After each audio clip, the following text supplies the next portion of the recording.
திருச்சிற்றம்பலம். தில்லையம்பலம். நம்முடைய பாரத பூமி, இந்த புண்ணிய பூமி ஒரு புண்ணிய பூமி, பழம்பெரும் பூமி. இந்த பூமியிலே தொடர்ந்து மகான்களும் தவ யோகிகளும் ஞானிகளும் அவதாரம் செய்து கொண்டே இருக்கின்றனர். தர்மத்தை நிலைநாட்ட, மக்களை செந்நெறிப்படுத்த, மக்களது வாழ்க்கையை மேம்படுத்த, ஈசனின் பெருமையை உணர்த்த, தர்மத்தை நிலைநாட்ட, தனக்கென வாழாமல் சமுதாய நலம் கருதி அவர்கள் அவதாரம் தொடர்ந்து நடந்து கொண்டே இருக்கிறது. அந்த வகையிலே இன்று நாம் சிந்திக்க இருக்கின்ற மகான் முருகனுக்கு நிகர் அப்படி என்று அருணகிரிநாதரால் போற்றப்படுகின்ற திருஞான சம்பந்த பெருமான், ஞான குழந்தை, தெய்வ குழந்தை. அவருடைய வரலாறு, அவர்கள் செய்த அதிசயங்கள், சிவபெருமான் அவர்களுக்கு எத்துணை சிறப்புகளை செய்துள்ளார், அவர் மக்களின் இன்னல்களை எப்படியெல்லாம் தீர்த்து வைத்தார், சைவத்தின் மேல் ஒரு சமயம் இல்லை என்று அந்த காலகட்டத்தில், அவர் வாழ்ந்த காலகட்டத்தில் சமண மதம் அட்ராக்ட் பண்ணப்பட்ட பல அரசர்கள் சமண மதத்திற்கு மாறியிருந்தனர். அந்த சைவத்தை நிலைநாட்ட, சைவத்தின் பெருமையை உணர்த்த, ஈசனின் பெருமையை உணர்த்த திரு அவதாரம் திரு ஞானசம்பந்த பெருமானின் திரு அவதாரம். இந்த வரலாற்றினை சிந்திக்கும் முன்பு நான் ஆணை முகத்தவனையும், அறுமுகத்தவனையும், ஆடல் அரசனையும், அபிராமி அம்மையையும், ஞான ஆசிரியர்களையும் மனம் மெய் மொழியினால் வணங்கி என்னுடைய இந்த சிற்றறிவுக்கு எட்டிய வரையில் இன்று நாம் திருஞான சம்பந்த பெருமானின் வரலாறினை, அவருடைய அவதார நோக்கத்தை பற்றி சிந்திப்போம். போற்றி ஞான சம்பந்தன் பொலன்கழல்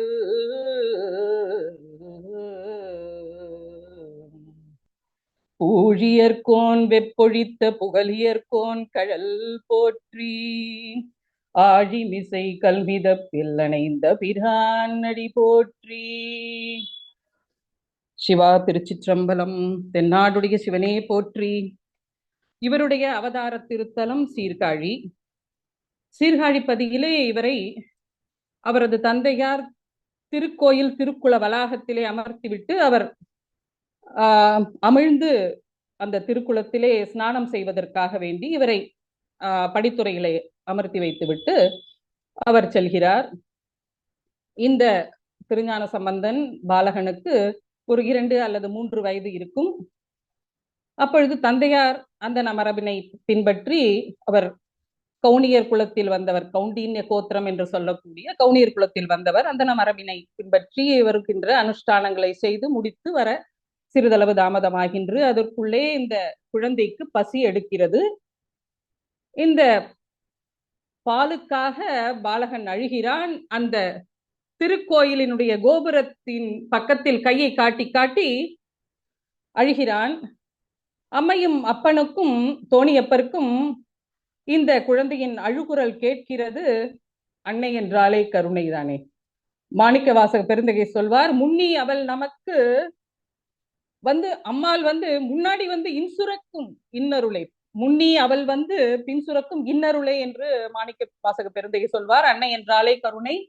உடனே அவர்கள் அம்மையும் அப்பனுமாக ஓடோடி அந்த ரிஷபத்தின் மீது ஏறி அந்த வெள்ளை விடை வாகனத்திலே அந்த திருக்குள வளாகத்திலே இந்த குழந்தைக்கு பாலினை புகட்டுகிறார்கள்.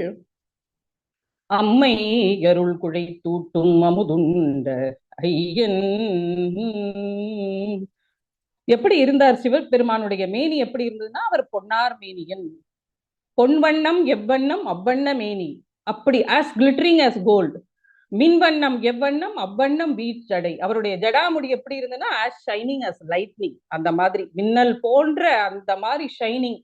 அப்படி ஒரு ஜடாமுடியுடன் அந்த விடை வாகனம் எப்படி இருந்தது? அந்த விடை ஊர்தியின் மேல் தானே ஏறி வந்தார். அந்த திருக்குளத்திற்கு பாலுக்காக வேண்டி எழுத பாலகனுக்கு பாலை புகட்ட, ஞான பாலை புகட்ட ஓடோடி வந்த அந்த அம்மையும் அப்பனும், அந்த அவருடைய வாகனம் எப்படி இருந்ததுன்னா, வெள்ளி குன்றம் அத மாதிரி எப்படி இருந்தது? கைலாய மலை பனியால் மூடப்பட்டு எப்பொழுதும் அந்த வெள்ளவெளீர்னு அந்த மாதிரி ஆஸ் ஒயிட் அஸ் ஸ்னோ அப்படின்னு சொல்வார்கள் இல்லையா, அந்த மாதிரி ஒயிட்டா. பொன்வண்ணம் எவ்வண்ணம் அவ்வண்ணமே நீ பொலிந்திலங்கு மின்வண்ணம் எவ்வண்ணம் அவ்வண்ணம் வீழ்ஜடை. ஜடையானது அப்படி இருந்தது, மின்னல் மாதிரி ஷைனிங்.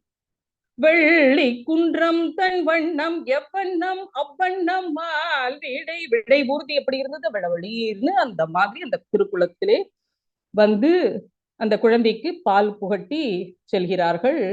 குழந்தைக்கு பசி நின்றது, அழுகை நின்றது, பசி தணிந்தது, ஆனால் ஞானம் பெருகியது. அப்பா குளத்தில் ஏறி கரைக்கு வந்து பார்க்கிறார். இந்த குழந்தைக்கு ஏதோ வாய் நின்று வழிகிறதே, என்னது, என்னப்பா நீ யார் கொடுத்தா, என்னத்தை சாப்பிட்ட, யார் கொடுத்தா, யார் கொடுத்தா, என்னத்தை கொடுத்தா, என்னத்தை சாப்பிட்ட, யார் வந்தா, உனக்கு என்னத்தை கொடுத்தா அப்படின்னு கேட்கிறது. குழந்தை 2 அல்லது 3 வயது பாலகன். அந்த குழந்தைக்கு பதில் பேசல அந்த குழந்தை. அந்த குழந்தை ஆனால் பாட ஆரம்பிக்கிறது. பதிலை பாடல் மூலமாக அந்த தந்தைக்கு தெரிவிக்கிறது.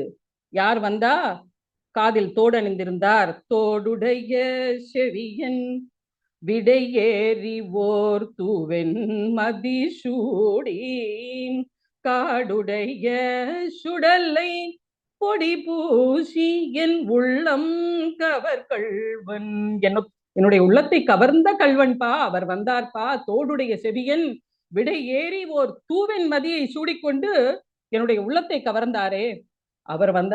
அப்பாவுக்கு புரிந்தது, ஓ சாக்ஷாத் தோணியப்பெரும் அம்மையும் வந்து இந்த பாலகனுக்கு பாலை கொடுத்திருக்கிறார்கள் என்று தெரிந்தது. இந்த சம்பந்தன் ஞான சம்பந்தனாக ஆனான்.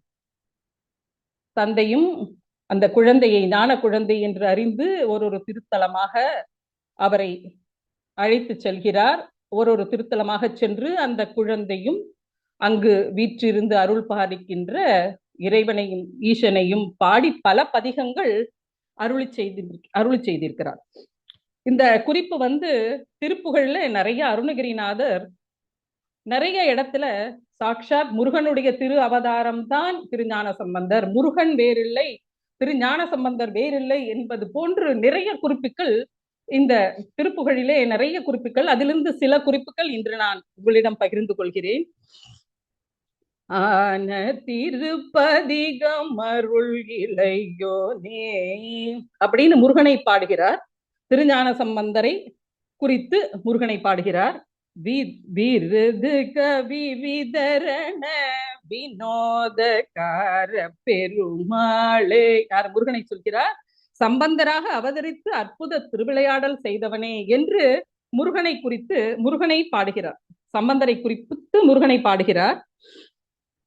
இன்னொரு இடத்துல இன்னொரு பாட்டுல இது வரும், ஒரு நாள் உமையிரு முளைப்பால் அருந்தி முத்தமிழ் வீரகன் நாற்கவிராஜன் என்று பல குறிப்புகள். திருஞான சம்பந்தரும் முருகனும் வெவ்வேறு மனிதர்கள் இல்லை, இரண்டு பேரும் ஒருவர் என்று திருஞான சம்பந்தரை அத்தனை போற்றி முருகனுடைய சாட்சாத் முருகன் தான் அவர் என்று பல குறிப்புகள் அந்த திருப்புகழிலே சொல்லப்பட்டு இருக்கின்றன. அதிலிருந்து சில குறிப்புகள் அவ்வப்பொழுது அந்த கான்டெக்ஸ்ட் வரும்போதெல்லாம் நான் உங்களுடைய பகிர்ந்து கொள்கிறேன். அடுத்ததாக அந்த தலத்திற்கு, எந்த தலத்திற்கு போகிறார் என்றால், தந்தையார் இவரை திருக்கோலக்கா என்று சீர்காழிக்கு மிக அருகிலே உள்ள திருத்தலத்திற்கு அழைத்து செல்கிறார். நாமும் அவரோடு பல திருத்தலங்களுக்கு இன்று விஜயம் செய்வோம். திருக்கோலக்கா திருத்தலத்திலே இவர் கையை தட்டி தட்டி, இந்த பிஞ்சு கையை தட்டி பாடுகிறாரா, மடையில் வாழை பாய மாதரார் குடையும் பொய்கை கோலக்கா உலான் ஜடையும் பிறையும் சாம்பல் பூச்சும் கீழ் உடையும் கொண்ட உருவம் என் கொலோம் என்று இவர் பாடும்போது அம்மையும் அப்பனும் பார்க்கிறாள். இந்த பிஞ்சு கையை தட்டி பாடுறதே இந்த குழந்தை, சின்ன குழந்தை, பச்சிலம் குழந்தை, இந்த விரல்கள்லாம் நோகுமே, கை வலிக்குமே குழந்தைக்கு என்று 5 எழுத்தை எழுதி ஒரு பொற்தாளத்தை அங்கு வைக்கிறார்கள். அந்த குழந்தை இந்த பொற்தாளத்தை எடுத்து பாட எத்தனிக்கும் பொழுது அந்த ஓசையை கொடுக்கிறாள். அதற்கு அந்த இறைவி, அந்த தலத்து இறைவி ஓசையை கொடுத்ததினால் அந்த தலத்து இறைவியின் பெயர் ஓசை கொடுத்த நாயகி என்ற பெயரால் சிறப்பிக்கப்படுகிறாள். திருஞான சம்பந்த பெருமான் கவிநயம் மிகவும் அதிகம் அவருடைய பாடல்களே பதிகங்களிலே.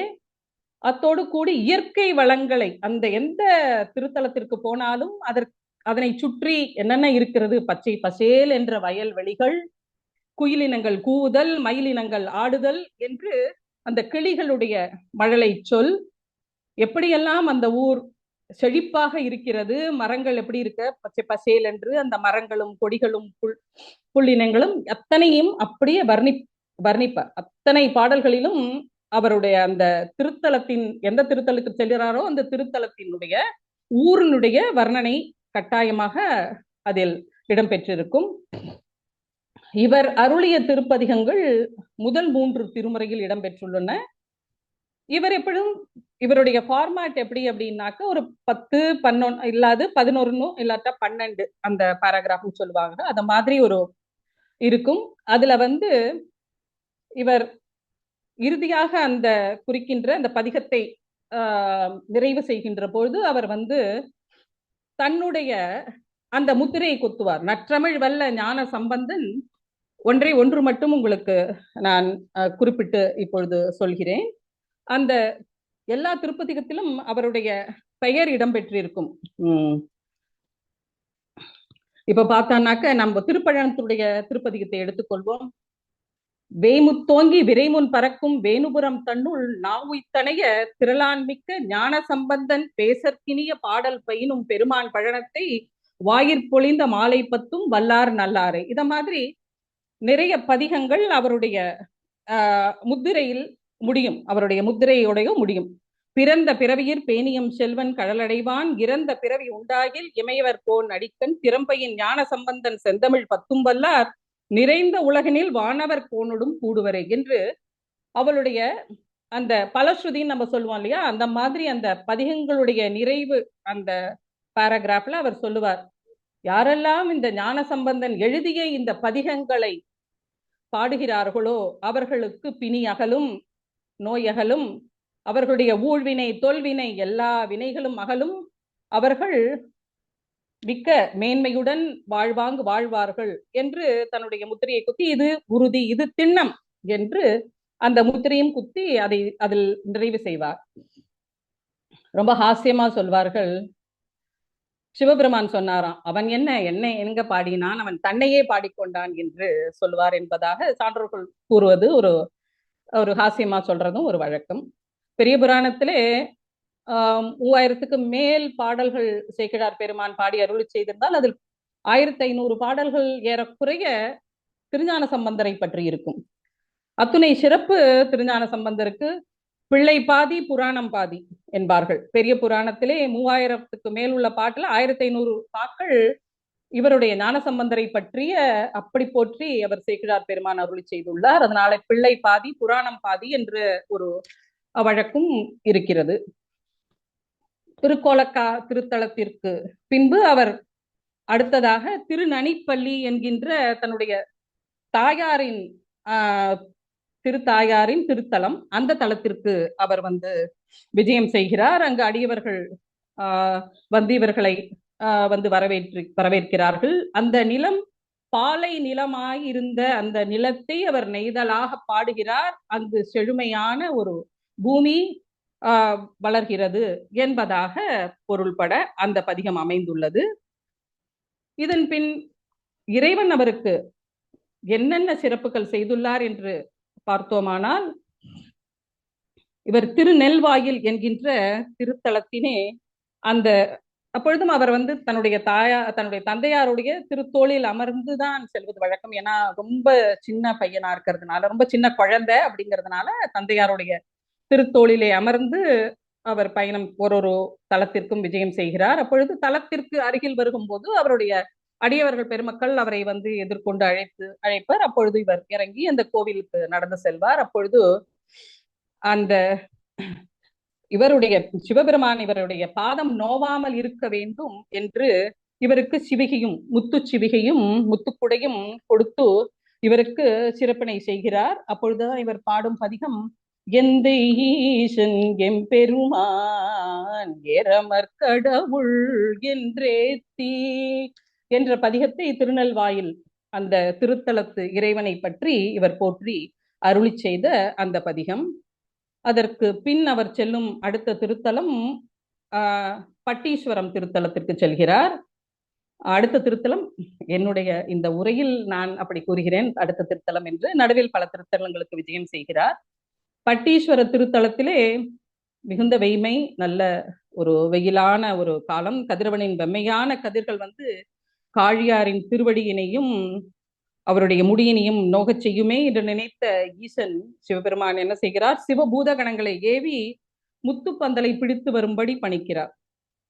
வெம்மையுடைய வாட்டாமல் இருக்கும் தன்னுடைய அந்த அறிகிறார் காழிப்பெருமானுக்கு அது அந்த உணர்வு தெரிகிறது, வெம்மை வாட்டவில்லையே என்று. அதை உணர்ந்தவர் அப்பொழுதுதான் அந்த பூதகடங்கள் இது செய்ய பட்டீஸ்வரருடைய ஆணை இது அப்படி என்று அவர் சொல்கிறார். அதனால சிவக்கன்றும் அடியார்களுமாக சேர்ந்து பட்டீஸ்வரத்து இறைவனை பணிந்து கண்ணார கண்டு கையார தொழுது வாயார பாடுகிறார். அடுத்து அவர் விஜயம் செய்கின்ற மற்றொரு திருத்தலம் இவருடைய கவிநயம். எப்பொழுதுமே இவருடைய கவிநயம் ரொம்ப கவிநயத்தில் மிகுந்த வல்லமை பெற்றவர். தருமபுரம் என்கின்ற தலத்தில் அங்கிருந்து வந்தவர் யாழ்ப்பாணர், திருநீலகண்ட யாழ்ப்பாணர். அவர்தான் இவருக்கு யாழ் வாசிப்பார். அவர் என்னுடைய தலமாகிய என்னுடைய ஊராகிய தர்மபுரத்திற்கு விஜயம் செய்ய வேண்டும் என்று இவரை வேண்ட திருஞான சம்பந்தரும் அந்த தர்மபுரம் பதிக்கு செல்கிறார். அப்பொழுது அவரது நீலகண்ட யாழ்ப்பாணரின் சுற்றத்தார்களோ உறவினர்களோ திருநீலகண்டரின் யாழ்ப்பாண இசையினால்தான் அந்த யாழ் இசையினால்தான் பெருமான் காழியர்கோனினுடைய பாட்டுக்கள் சிறப்பாக அமைந்துள்ளன அப்படிங்கிற மாதிரி அவர்கள் பேசுகிறார்கள். அது கண்ட திருநீலகண்ட யாழ்ப்பாணருக்கு மனசுல ஒரு மாதிரி ஆயிடுறது. என்னடா அது இப்படி சொல்கிறாரே, அவருக்கு தெரியும் எவ்வளவு சிறப்பானவர், எவ்வளவு ஆற்றல் பெற்றவர் திருஞான சம்பந்தர், எவ்வளவு வல்லமை பெற்றவர் திருஞான சம்பந்தர் என்பது திருநீலகண்ட யாழ்ப்பாணருக்கு தெரியும். அதனால அவர் மற்ற சுற்றத்தினர் இப்படி பேசக்கூடாது என்பதை அறிந்து அவர் ஞானசம்பந்த பெருமானிடம் சொல்கிறார், ஞானசம்பந்தரே, என்னுடைய யாழ் இசைக்கு கட்டுப்படாமல் நீ ஒரு பாவினை அருளி செய், ஒரு பதிகத்தை பாட வேண்டும் என்று அவரை வேண்டுக. அப்பொழுதுதான் அவர் தர்மபுரம் பதியில் வீற்றிருக்கும் இறைவனை பற்றி அந்த பதிகத்தை அருளி செய்கிறார்.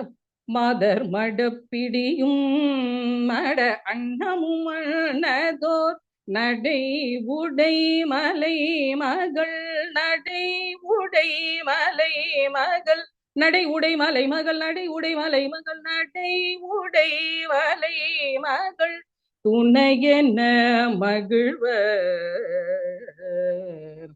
சோ இந்த இசையை கேட்ட உடனேயே அவர்கள் அதிசயிக்கிறார்கள். இவருடைய ஆற்றலும் இவருடைய வல்லமையும் இவருடைய அருளும் மற்றவர்களுக்கு எல்லாரும் புரிந்து கொள்கிறார்கள்.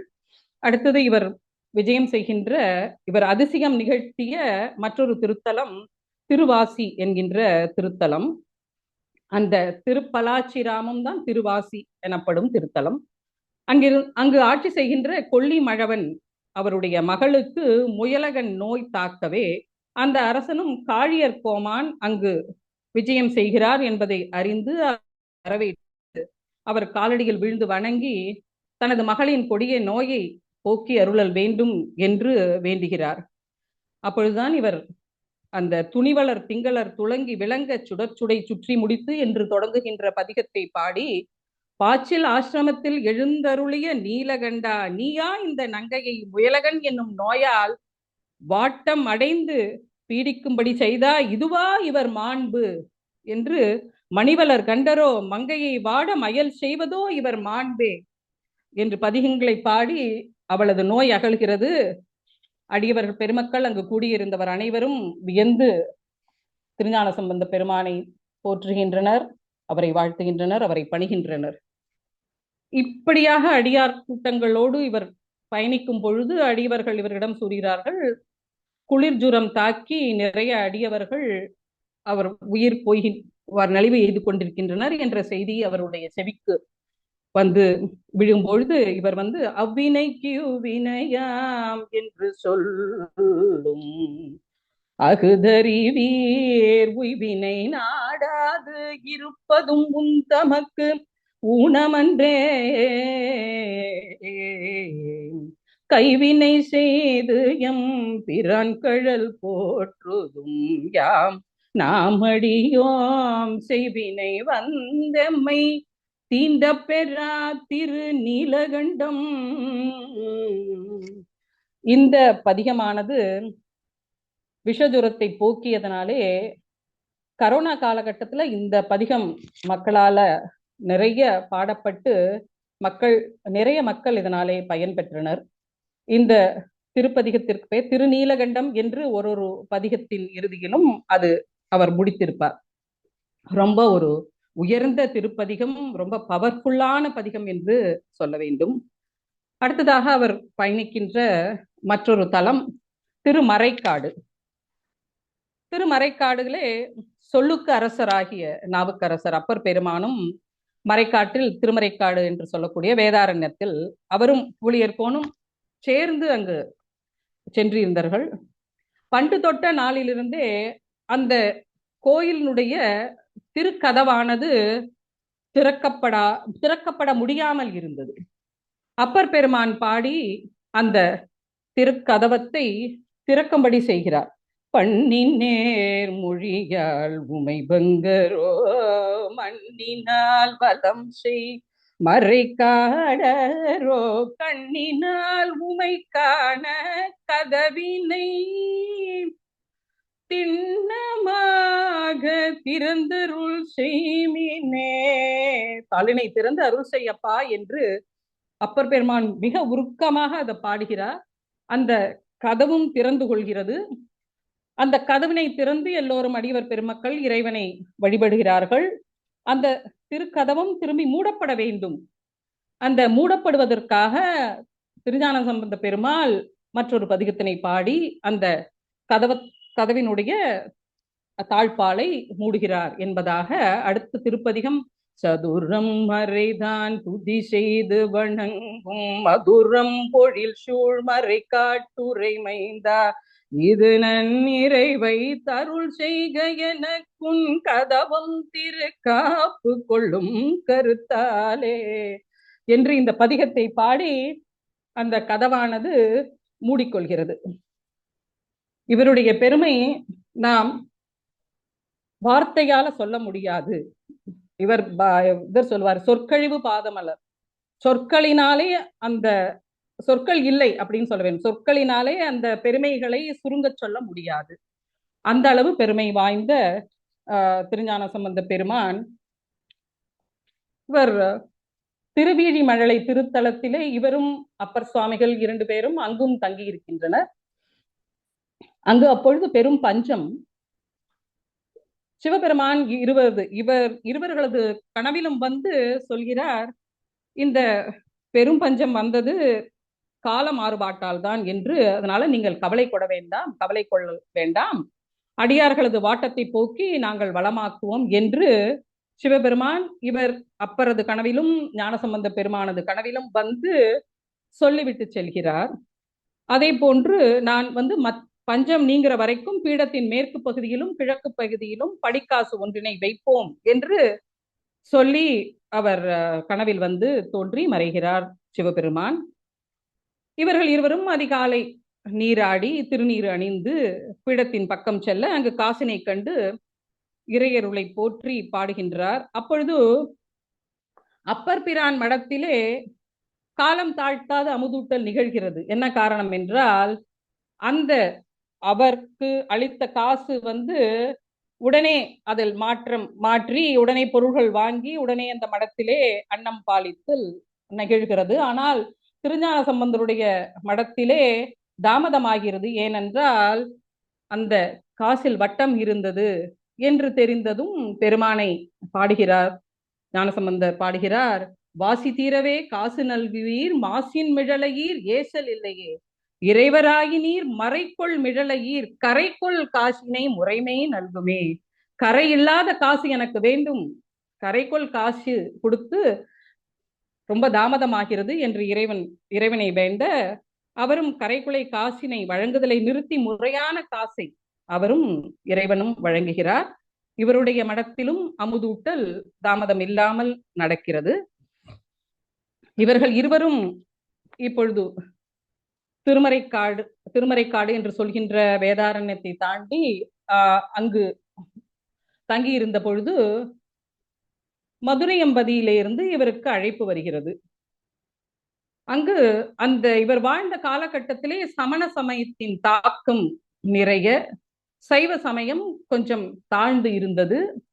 அரசனே, ரூலர்ஸ் என்று சொல்லக்கூடிய அரசனே அவர்களே சைவ சமயத்தினை விட்டு சமண சமயத்திற்கு மாறிக்கொண்டிருந்த சமயம். அவருடைய பட்டத்து ராணி, பாண்டிய நாட்டு பட்டத்து ராணி, சோழ தேசத்தை சேர்ந்தவள் மங்கையர்க்கரசியார், அவருடைய அமைச்சர் குலச்சிறையார், இவர்கள் இருவரும் சிவபெருமானை, சிவனின் சிறந்த பக்தைகள். இவர் 2 பேருமே சிவபெருமானுடைய பக்தர்கள். இவர்கள் இருவருக்கும் அரசன் இப்படி சமண சமயத்திற்கு அவருடைய கோட்பாடுகளை அவருடைய ஃபாலோ பண்ணிட்டு போறாரே, என்ன பண்றதுன்னு தெரியாமல் அப்புறம் அரசியார் குலச்சிரியார்கிட்ட பேசி திருமறைக்காட்டிலே இவர் தங்கி இருக்கிறார், திருஞான சம்பந்த பெருமான் என்ற செய்தி கேட்டு அவரை அழைத்து மதுரையம்பதிக்கு அவரை அழைத்து வர வேண்டும். ஆலவாயில் அவர் எப்படியாவது இந்த அரசனுடைய இந்த மன நிலை இருக்கு இல்லையா, அந்த சமண மதத்திற்கு அதை எப்படியாவது அவரை மாறச் செய்ய வேண்டும், சைவத்தினுடைய பெருமையை அவருக்கு உணர்த்த வேண்டும் என்று இவருக்கு அழைப்பு விடுக்கிறார்கள். சோ திருஞான சம்பந்த பெருமான் அப்பர் பெருமான்கிட்ட சொல்றார், எனக்கு திரு ஆலவாயில் இருந்து அழைப்பு வந்திருக்கிறது, நான் அங்கு செல்லறதுக்கு ஆயத்தமாகிறேன் என்று. அப்பொழுது அப்பர் பெருமான் சொல்கிறார், அந்த சமணர்கள் நயவஞ்சகர்கள், நீயோ பாலகன், உன்னை அவர்கள் 1 இல்ல 2 இல்லைன்னு ஆக்கிடுவார்கள், நீ போகாதப்பா, நாளும் கோலும் சரியா இல்ல, நீ எங்க போவது எனக்கு சரின்னு படல அப்படின்னு சொல்லும் பொழுது இவர் அந்த பதிகத்தை பாடுறார். யார் என்ன பண்ண முடியும், சிவன் நம்முடன் இருக்கும் பொழுது நாளும் கோலும் நமக்கு ஒன்றும் செய்ய முடியாது, சிவன் நம்முடைய இருக்கும் பொழுது தீமை எப்படி தீண்டும், பெரியவன் சிவனுடைய கழலை நாம் போற்றி வணங்கும் போது யாருடைய தீமையும் நம்மை தாக்காது என்றும் நாளும் கோலும் ஒன்றும் செய்யாது என்று அந்த ஒரு உயர்ந்த திருப்பதிகம். வேயுரு தோழி பங்கன் விடமுண்ட கண்டன் வெகு நல்ல வீணை தடவி மாசரு திங்கள் கங்கை முடிமேல நின்று என் புலமே புகுந்த அதனால் ஞாயிறு திங்கள் செவ்வாய் புதன் வியாழன் வெள்ளி சனி பாம்பிரண்டும் உடனே ஆசரு நல்ல நல்ல அவை நல்ல நல்ல அடியார் அவர்க்கு மிகவே. ஈசனுடைய துணை இருக்கும்போது மற்ற கோள்களும் நாளும் நமக்கு எந்த தீமையும் அளிக்காது என்று இந்த உயர்ந்த பதிகத்தை பாடி அருளி செய்து மதுரைக்கு செல்ல தயாராகிறார். இவர் மதுரையம்பதியை அடைகிறார். சொக்கேச பெருமானை வணங்கி ஒரு மடத்திலே தங்கி இருக்கிறார்கள். சமணர்கள் இவர் தங்கி இருக்கின்ற அந்த மடத்திற்கு தீ வைக்கின்றனர். இதை அறிந்த ஞான சம்பந்தன், பையச் சென்று பாண்டியனை பற்றுக, மங்கையர்க்கரசியின் மங்கள நாணை காத்திடுக என்று இவர் அந்த தீக்கு ஆணையிடுகிறார். தீயும் அந்த இவர்களுடைய வாக்கு பலிதம் அப்படி, இவர்கள் சொன்னால் அது உடனே நடக்கும். சுந்தர் பெருமான் சொன்னா மழை பெய்யும், மழையை நிறுத்துனா மழை நின்றுவிடும், மழை நில்லுன்னா நிறுத்திவிடும். அந்த மாதிரி இவருடைய வாக்குக்கு அப்படி ஒரு உயர்ந்த ஆற்றல் அவருடைய வாக்குக்கு. அந்த தீயானது அது சென்று பாண்டியனுக்கு வெம்மை நோய் அந்த மாதிரி அவருக்கு அது உண்டு பண்ணுகிறது. பாண்டியனுக்கு சென்று பையப்பற்றுக பாண்டியனை சென்று என்று ஆணையிடவும் அந்த தீயானது பாண்டியனுக்கு ஒரு வெம்மை நோயை கொடுத்து விட்டது. அந்த வெம்மை நோயினால் பாண்டியன் மிகவும் அல்லல் படுகிறான். அப்பொழுது இந்த சமணர்கள் அவனுக்கு பலவித மந்திரங்களை ஓதி அவர்கள் மயிர் பீலியை வைத்து தடவுகிறார்கள். அப்பொழுது இவருடைய இந்த படும் பாட்டை பார்க்கும் பொழுது அப்பதான் சொல்றார் குலச்சிரியார், இங்க சம்பந்த பெருமான் வந்திருக்கிறார் அப்படின்னு. அருணகிரியார் எப்படி இந்த நிகழ்ச்சியை சொல்கிறார் என்று பார்ப்போம். பீலி வெந்துயராலி வெந்த அசோக்கு வெந்த அமன் மூக்கர் நெஞ்சிடை பீதி கொண்டிட வாது கொண்டருள் எழுதேடு பேணி அங்கு எதிராறு சென்றிட மாறனும் பிணி தீர வஞ்சகர் பீலு வெங்கழு ஏற வென்றிடு முருகோனே. இந்த பதிகத்துல, இந்த திருப்புகழ்ல நிறைய இடத்துல மால அன்ற அமனீசர்கள் கழுவேற வாதில் வென்ற சிகாமணி மயில் வீரா அப்படின்னு நிறைய இடத்துல இந்த குறிப்புகள் வரும். சோ அரண்மனைக்குள் இவருடைய பெயரை கேட்ட மாத்திரத்திலேயே அந்த பாண்டிய மன்னனுக்கு சம்பந்த பெருமானை வேணா அழைத்து இங்க வந்தா அப்படின்னு குலச்சிரியார் சொல்லும் பொழுதே அவர் பாண்டிய மன்னனுக்கு கொஞ்சம் இந்த வெளி போன மாதிரி அவருக்கு ஒரு உணர்வு வந்ததா, சரி வர சொல்லுங்கள் அப்படிங்கிறார். வர சொன்ன உடனே இவரும் செல்கிறார். திருநீற்றினை அவருடைய உடலில் பூசுகிறார். மந்திரமாவது நீரு வானவர் மேலது நீரு. இந்த பதிகத்தினை உயர்ந்த ஒரு திருப்பதிகம். இந்த திருநீற்றின் பெருமை எப்படி என்பது இந்த பதிகத்திலே அப்படியே கொட்டி கிடக்கும். அந்த அவ்வளவு உயர்ந்த பதிகத்தை பாடி அருளி செய்கிறார். அவருடைய பிணியும் நீங்குகின்றது. உடனே சமணர்கள் பார்க்கிறார்கள், இந்த பாலகன் என்று இவரை எண்ணிவிடக்கூடாது, இந்த பாலகனை வளரவிடக்கூடாது, எப்படியாவது இவருக்கு ஏதாவது பண்ணிவிடணும், இல்லாட்டா நம்மளை காலி பண்ணிடுவான் அப்படிங்கிற மாதிரி அவர்கள் நினைத்துண்டு எப்படியாவது சரி வாதத்திற்கு வரலாம். நம் தர்க்கத்துல நீங்கள் உங்களுடைய பாக்களை எழுதி ஒரு ஏட்டில் எழுதி அதை தீயினில் இடுங்கள், நாங்களும் எங்களுடைய மந்திரத்தை எழுதி நானும் தீயில் இடுகிறேன், யார் ஜெயிப்பார்கள் என்று பார்க்கலாம் என்கிறார்கள். அப்பொழுது இவர் எழுதிய பதிகம் அந்த ஏட்டினை தீயினில் இடுகிறார் ஞானசம்பந்த பெருமான்.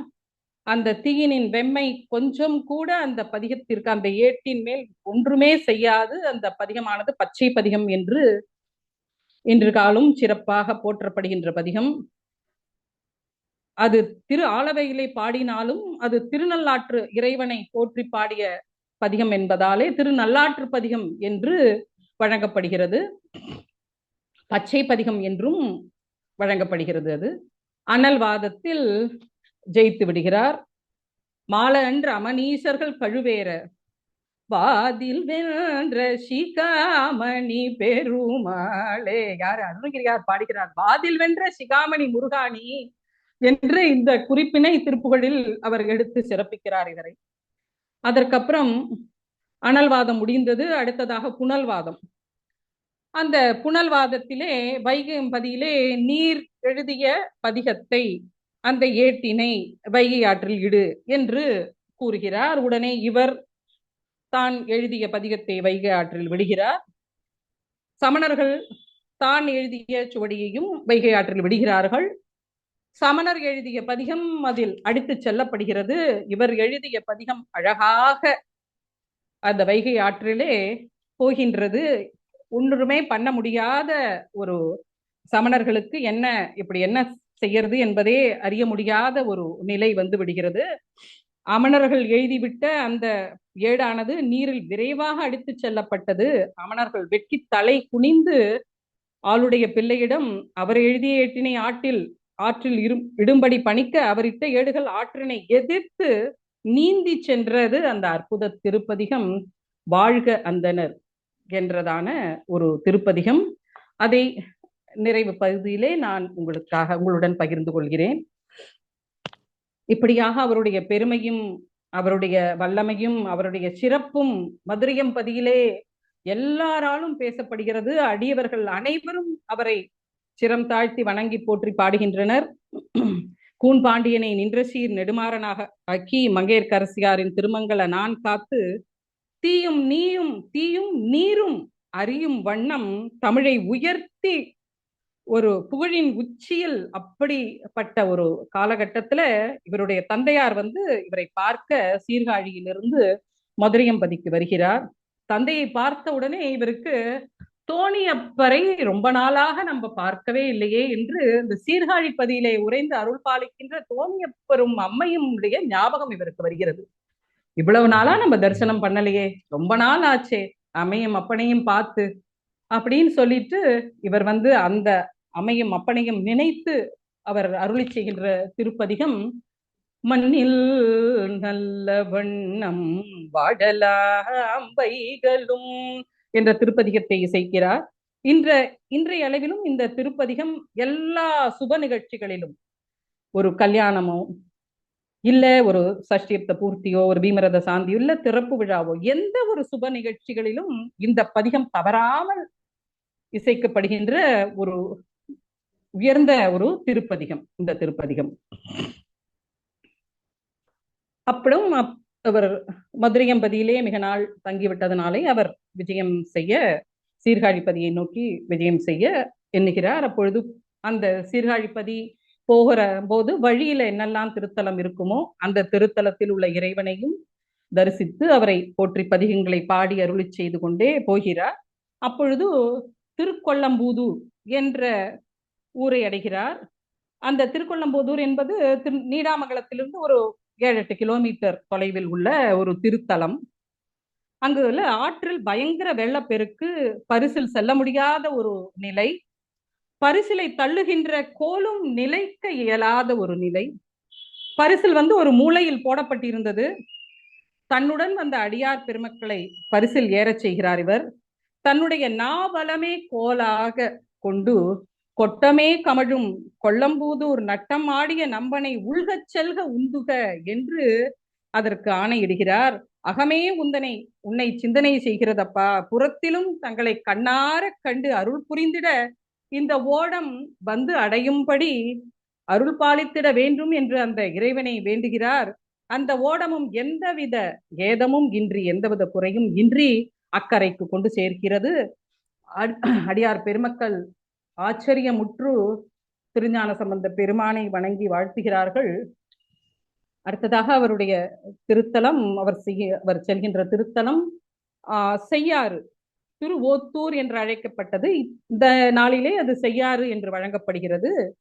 அந்த தலத்திற்கு யாத்திரை செய்யப்படும் பொழுது, அவர் செய்கின்ற பொழுது ஒரு அடியார் ஓடி வந்து அழுகிறார். ஏப்பா அழுகிறார், நீ அழுகிறாய் என்று கேட்கிறார். அவர் சொல்றார், நான் வைத்தேன் பனை மரங்கள், அந்த பனை மரங்கள் ஒன்றுமே காய்க்கவில்லை. இந்த காயா பனைகளாகின்றன, எல்லாம் ஆண் பனைகளாக இருக்கின்றது. இந்த சமணர்கள் என்னை எள்ளி நகையாடுகின்றனர், என்னை பரிகசிக்கின்றனர், எனக்கு என்ன சொல்வதென்றே தெரியவில்லை அப்படின்னு அழுகிறார். அப்பொழுதுதான் இவர் இந்த பதிகம் பாடி அருளுகிறார். பூத்தேர்ந்தா என கொண்டு நின் பொன்னடி ஏத்தாதார் இல்லை என்னும் கால் ஓத்தூர் மேய ஒளி மழுவால் அங்கை கூத்தீர் உம்ம குணங்களே என்ற இந்த பதிகத்தை பாடும் பொழுது அந்த 11ஆம் பதிகத்திற்கு வருகிறார் பாருங்கள். இந்த ஒரு பேராகிராஃபா பாடி அந்த 11ஆவது நிறைவான பகுதியை அடையற்கு முன்னாடி, அந்த பதிகத்தை முடிப்பதற்கு முன்னே, குறும்பை ஆண்பனே ஈன் குலை ஓத்தூர் அரும்பு கொன்றே அடிகளை பெரும் புகலியுள் ஞான சம்பந்தன் சொல் விரும்புவார் வினை வீடே. அந்த காயா பனைகள் எல்லாம் அப்படியே குலை சாய்த்து காய்க்க தொடங்கிவிட்டன, கொலைகளை தள்ளின. இதை கண்ணுற்ற அந்த சமணர்கள்லாம் அச்சமுற்று ஓடிவிட்டனர் அங்கிருந்து. அப்படியாக இவர் திருமர்கள் திருத்தலத்திலே இவர் மற்றொரு அதிசயத்தை நிகழ்த்துகிறார். திருமர்கள் திருத்தலத்திலே இவர் விஜயம் செய்கின்றார். கோயிலை நெருங்குற சமயம் ஒரு பெண்ணின் அழுகுரல் கேட்கிறது. ஏமா, என்னத்துக்காக அழறமா? அஞ்சற்க அம்மா, என்னது உன்னுடைய குழப்பம் என்னவென்று சொல்லம்மா என்று கேட்கிறார். அவளும் சொல்கிறாள், என்னுடைய அப்பா அம்மாவுக்கு நாங்கள் 7 பெண்கள், 6 பெண்களுக்கும் கல்யாணம் ஆயிடுத்து. எங்கள் வீட்டிலே ஒரு இளைஞன் இருந்தான். அவனை ஒரு பொண்ணுக்கும் எங்க அப்பா வந்து அந்த இளைஞனிட்ட நான் கல்யாணம் பண்ணிக்கிறேன், அவனுக்கு கல்யாணம் பண்ணிக்கிறேன், உனக்கு முதல் பொண்ணை கல்யாணம் பண்ணிக்கிறேன், 2வது பொண்ணை கல்யாணம் பண்ணிக்கிறேன் என்று சொல்லி சொல்லி சொல்லி 6 பெண்ணையும் இவர்கிட்டேந்து பொருளையும் வாங்கிண்டு இவர்கள்டேந்து வேலையும் வாங்கிட்டு இவர்களுக்கு கல்யாணம் பண்ணி தராம ஏமாத்திட்டார். எனக்கு அது மனமே ஒப்பவில்லை. இவருடைய இந்த ஆண்மகனுடைய நான் ரொம்ப இறக்கப்பட்டு விட்டேன். இவரும் ரொம்ப தளர்ச்சி அடைந்த நிலைக்கு வந்து விட்டார். ரொம்ப வேலை வாங்கி எங்க அப்பா பொருளையும் இவர்கிட்டேந்து பறித்ததுனாலே ரொம்ப தளர்ச்சி அடைந்து, அதனால இவர்கிட்ட நான் ரொம்ப இறக்கப்பட்டு நான் என் அப்பா அம்மாவிட்ட சொல்லி வீட்டை விட்டு நான் கிளம்பி இவருடைய இவரை மணக்க வேண்டும் என்று நான் வீட்டை விட்டு ஓடி வந்து விட்டேன். நேற்றிரவு இந்த திருத்தலத்திலே, இந்த ஊரிலே நாங்கள் தனித்தனியாக படுத்து உறங்கிக் கொண்டிருந்த பொழுது ஒரு அரவம் தீண்டி இவர் இறந்து விட்டார். இப்பொழுது நான் என் செய்வேன்? வீட்டை விட்டு ஓடி வந்தேன், இவரை நம்பி ஓடி வந்தேன், இவரும் இப்பொழுது அரவம் தீண்டி இறந்து விட்டாரே, நான் என்ன பண்றது? நான் எங்க போறது? எனக்கு ஒன்றுமே புரியவில்லை என்று அவள் அழுகும்போது இவர் பதிகம் பாடுகிறார். அந்த திருத்தலத்தை, திருக்கோவிலுக்கு அருகாமையில் சென்று கொண்டே அந்த பதிகத்தை பாடி அருளுகிறார். சடையா எனுமால் சரண் நீ எனுமால், சரண் என்று உன்னை புகுந்தவர்களை நீ சரணாகதி செய்து அவர்களுக்கு எப்பொழுதும் அருளுவாயே என்று அந்த பதிகத்தை பாடி அருளும் பொழுது அந்த ஆண்மகன் உயிர்ப்பித்து எழுந்து கொள்கிறான். அப்படியே மயிலாப்பூரில் மயிலையே கைலை என்று அழைக்கப்படுகின்ற, கைலையே மயிலை, மயிலையே கைலை என்று அழைக்கப்படுகின்ற திருத்தலம் கபாலீஸ்வரத்துக்கு இவர் வருகை தருகிறார். அடியார் பெருமக்களுடைய அந்த கூடியிருந்து அப்பொழுது வரும்பொழுது சிவனேசர் என்கின்ற அவரும் அடியார் சிவபக்தர், அவர் ஒரு மண் குடத்தை எடுத்து வந்து அவரிடம் இதை காட்டி, அவர் தன்னுடைய மகள் பூம்பாவை என்ற பெயருடைய எனக்கு ஒரு மகள் இருந்தால் அவளை நான் உங்களுக்கு திருமணம் முடிக்க வேண்டும் என்றுதான் நான் கருதி அவளை வளர்த்து வந்தேன். அவள் அரவம் தீண்டி அவள் இறந்து விட்டால் அவளுடைய எலும்பும் சாம்பலையும் இந்த மட்குடத்தினில் போட்டு வைத்துள்ளேன் என்று திருஞான சம்பந்த பெருமானிடம் அந்த எலும்பாயிருந்தது அவர் காட்டுகிறார். அப்பொழுது இவர் பதிகம் பாட அந்த மட்குடத்தில் எலும்பாயிருந்தும் சாம்பலாயிருந்தது ஒரு பெண்ணுரு எடுத்து அது பெற்று வெளிவர அனைவரும் அதிசயம் கண்டு வியந்தனர். அந்த பூம்பாவை பற்றி என்னவெல்லாம் சொல்லி பாடுகிறார் என்றால், அம்மா இந்த மயிலாப்பூர் தலத்திலே கபாலீச்சரத்திலே என்னவெல்லாம் விழாக்கள் நடக்குமேமா, அட்டிட்டல் காணாதே போதியோ பூம்பாவாய், அன்னம் பாலிக்கும் அடியவர்களுக்கு அன்னம் பாலிக்கின்ற அன்னம் அமுது செய்வித்து ஆற்றப்படுகின்ற சிறப்பனை காணாது போவாயோ, ஐப்பசி ஓண விழா காணாது போவாயோ பூம்பாவாய், ஆதிரை நாள் நடக்குமே திருவாதிரை, பொன்னூஞ்சல் ஆட்டி இறைவனையும் இறைவியும் அவர்கள் ஒன்று சேர வைத்து பொன்னூஞ்சல் ஆட்டி அவர்கள் பாக்கள் பல பாடுவார்களே, அதையெல்லாம் காணாமல் போகிறாதே. 63 உற்சவம் எவ்வளவு நன்றாக சிறப்பாக நடக்கும், அதிகார நந்தி எவ்வளவு கம்பீரமாக வருவார், அந்த தேர் திருவிழா எப்படி இருக்குமா, அதெல்லாம் காணாம பங்குனி உத்திர பெருவிழா காணாமல் போவாயோ போதியோ பூம்பாவாய், நீ தீபத்திருநாள் காணாமல் போவாயோ பூம்பாவாய் என்று மயிலாப்பூரில் நடக்கின்ற அத்துணை சிறப்பு நிகழ்ச்சிகளையும் அவர் பட்டியலிட்டு ஒன்றொன்றாக சொல்லி அவளுக்கு உயிர் பிச்சை கொடுக்கிறார். அவள் உயிர் பெற்று ஒரு பெண்ணுரு பெற்று எழுந்து அந்த சம்பவம் இன்றும் மயிலையிலே இது பூம்பாவைக்கு இவர் உயிர் பெற்று எழுந்த நாள் இன்றும் சிறப்பாக கொண்டாடப்படுகின்றது. இப்படியாக அவர் பல அதிசயங்களை நிகழ்த்துகிறார். இவருக்கு 16 வயது வரும் பொழுது அவருடைய தந்தை இவருக்கு திருமணம் செய்து வேண்டும் என்று அவர் நிச்சயிக்கிறார். இவருக்கு திருமணத்திலே அவ்வளவாக பெரும் ஒரு இஷ்டம் இல்லை என்று சொன்னாலும் அப்பா சொல்கிறார் அப்படிங்கிறதுனால சரி என்று ஒரு சம்மதிக்கிறார். திருநல்லூர் பெருமணம் என்ற இடத்திலே இப்பொழுது அந்த தலமானது ஆச்சாள்புரம் என்று வழங்கப்படுகிறது. அந்த திருத்தலத்திலே இவர் திருமணத்திற்கு தயாராகிறார். இவருக்கு திருநீற்றை பூசி இவருக்கு அலங்காரம் செய்வித்து அந்த மணமகளுடன் திருமணம் நடக்கிறது. அப்பொழுது இவர் பாடுகிறார், கல்லூர் பெருமணம் வேண்டா கழுமலம் பல்லூர் பெருமணம் பாட்டு மெய்யாய்த்தில சொல்லூர் பெருமணம் சூடலரே தொண்டர் நல்லூர் பெருமணம் மேய நம்பானேப்பா. கல்லூர் பெருமணம் அம்மிக்கல் மிதித்து சடங்குகள் செய்விக்கின்ற அந்த திருமணத்திலே எனக்கு எப்பொழுதும் ஒரு பெரிய இஷ்டம் இல்லையப்பா.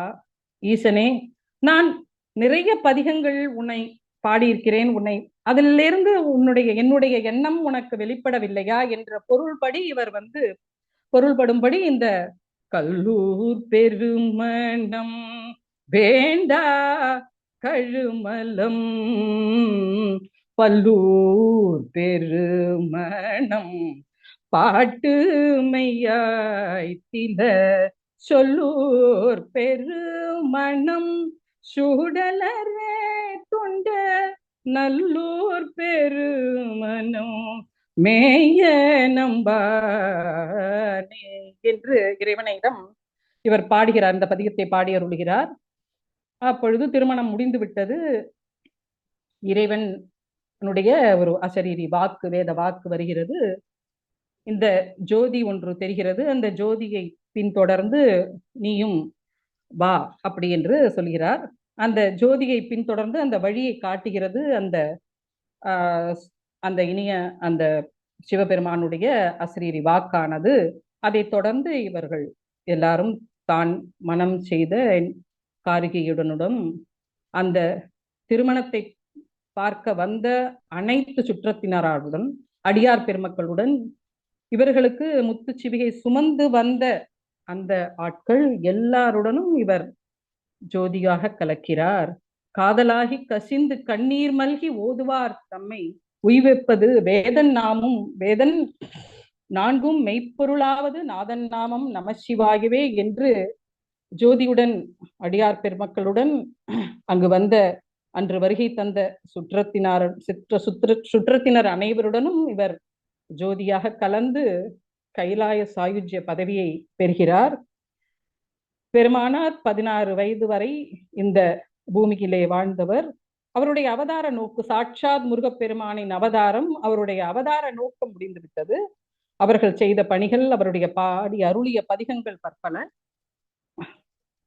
அவருடைய சைவ நெறியை, ஈசனுடைய பெருமையை, சைவத்தின் மேல் சமயம் இல்லை என்பதை உணர்த்த, மக்களை செம்மைப்படுத்த அவர்களுடைய அவதார நோக்கு முடிந்துவிட்டது. அவரும் சிவசாயுஜி பதவியை அடைகிறார். வாழ்க கந்தனர் வானவராணினம் வீழ்க தன் புனர் வேந்தனும் ஓங்குக ஆழ்க தீயதெல்லாம் ஆழ்க தீயதெல்லாம் அரண்நாமமே சூழ்க அரண்நாமமே சூழ்க வையகமும் துயர் தீர்கவே. தென்னாடுடைய சிவனே போற்றி, என் நாட்டவர்க்கும் இறைவா போற்றி, காவாய் கனகத் திரளை போற்றி, கைலையானை யானை போற்றி போற்றி. திருச்சிற்றம்பலம் திருச்சிற்றம்பலம் திருச்சிற்றம்பலம். சம்போ மகாதேவா, சம்போ மகாதேவா. என்ன சொல்றதுனே தெரியல, கண்ணெல்லாம் ஜலமாயிருக்கு, ஒன்னும் பேசுறதுக்கு முடியல, ஸ்பெல் பவுண்டா இருக்கு.